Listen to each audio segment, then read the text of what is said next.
In the small town of Clearview, everyone knew the name Marcus Newton.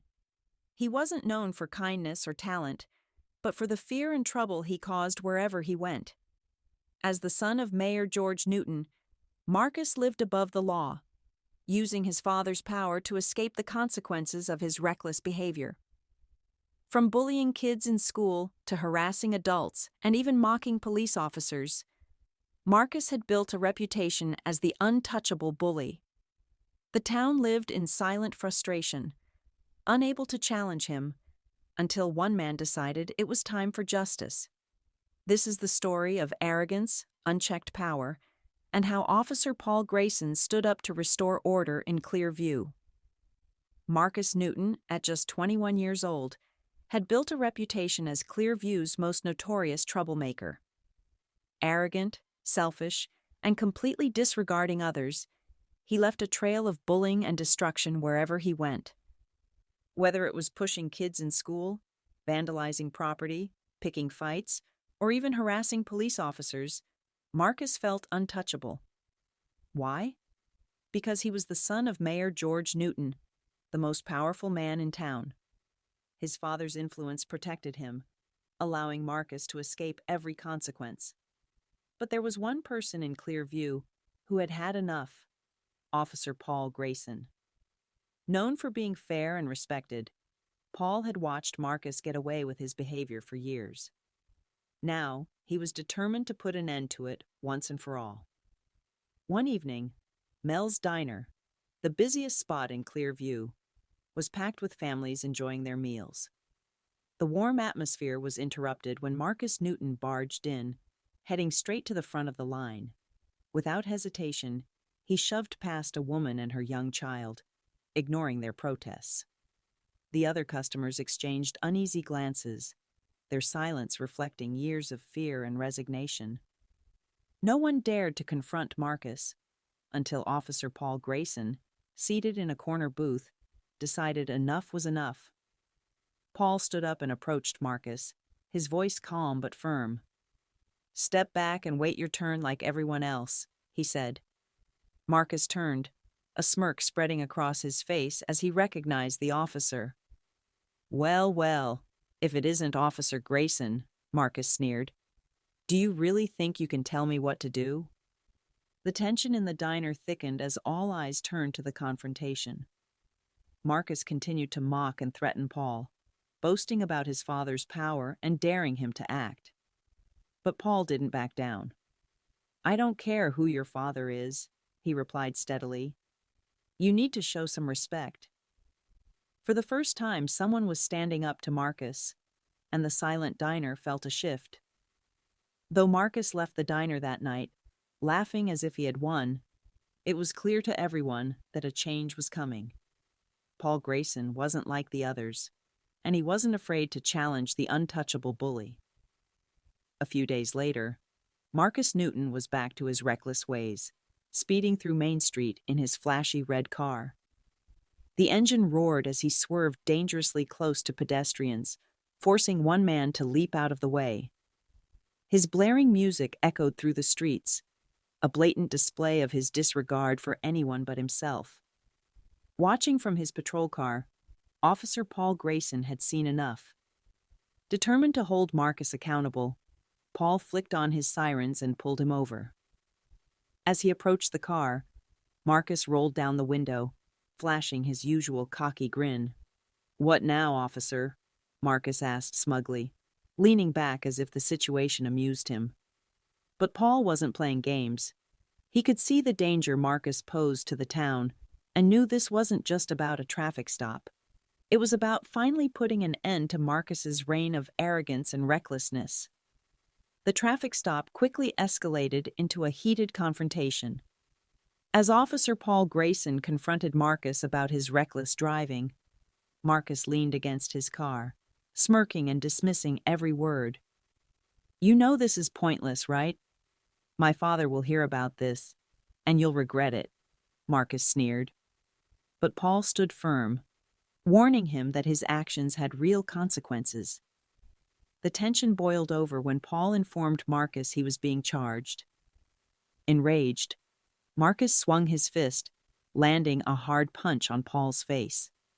For a brief moment, Paul staggered, but he quickly regained his composure and called for backup. Within minutes, 2 additional officers arrived on the scene. Ignoring Marcus's protests and threats, they swiftly handcuffed him and placed him in the back of the patrol car. For the first time, Marcus Newton wasn't walking away without consequences. This time, justice had caught up to him. By the time Marcus was in custody, the news had already spread like wildfire through Clearview.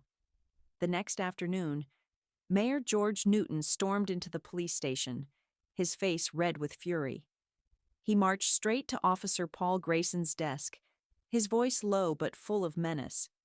"Where is my son?" he demanded, his eyes burning with anger. Paul looked up from his paperwork, unflinching.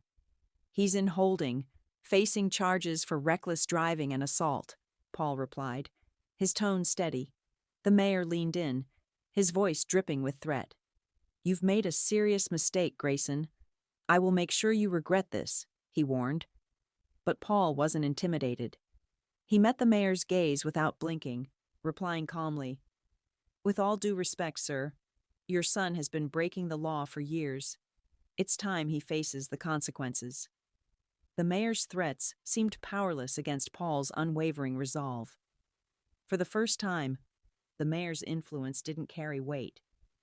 Paul had followed the law to the letter, and he wasn't backing down. As the case moved to court, the people of Clearview finally had a chance to hold Marcus Newton accountable for his years of abuse. Witness after witness came forward, each with their own story of how Marcus had terrorized them. The diner staff, including the woman and child Marcus had shoved aside, testified about the incident at Mel's Diner, detailing how Marcus had pushed his way to the front, disrespecting them in front of everyone. Pedestrians, who had narrowly avoided being hit by his speeding car, shared their accounts of how Marcus had put their lives in danger. The evidence was undeniable. From the bullying in school to his reckless driving, Marcus had left a trail of harm in his wake. The judge, a figure known for his impartiality, listened carefully to every testimony. It was clear to everyone that Marcus's power and his father's influence would not be enough to protect him this time. The judge sentenced Marcus to 6 months of community service, a substantial fine, and in a move that stunned the entire town, 30 days in jail. It wasn't the longest sentence, but it was enough to send a powerful message to Marcus and the town that no one, not even the mayor's son, was above the law. The gavel came down, and for the first time, Marcus's arrogance was met with consequences. As Marcus sat alone in his jail cell, the reality of his situation began to sink in. The walls were cold and unyielding, and for the first time, he couldn't use his father's influence to escape.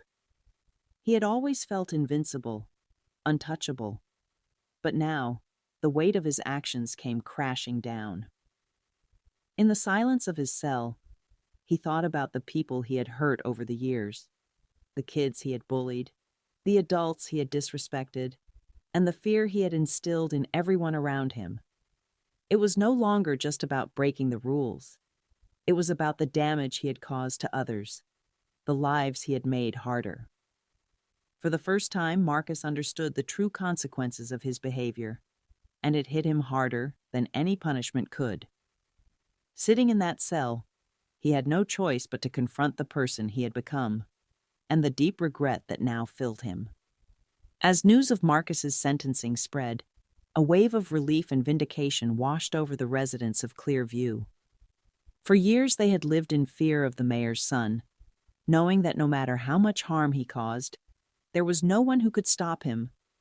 But now, with Marcus facing consequences for his actions, the town felt a sense of justice they had longed for.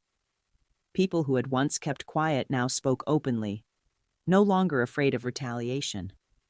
The message was clear. No one, no matter how powerful or untouchable they seemed, was above the law. It was a moment of triumph for the people of Clearview, who had witnessed firsthand that justice, no matter how long it took, would always prevail. And for Marcus, it was a harsh lesson in humility, one that would forever change the way he saw the world.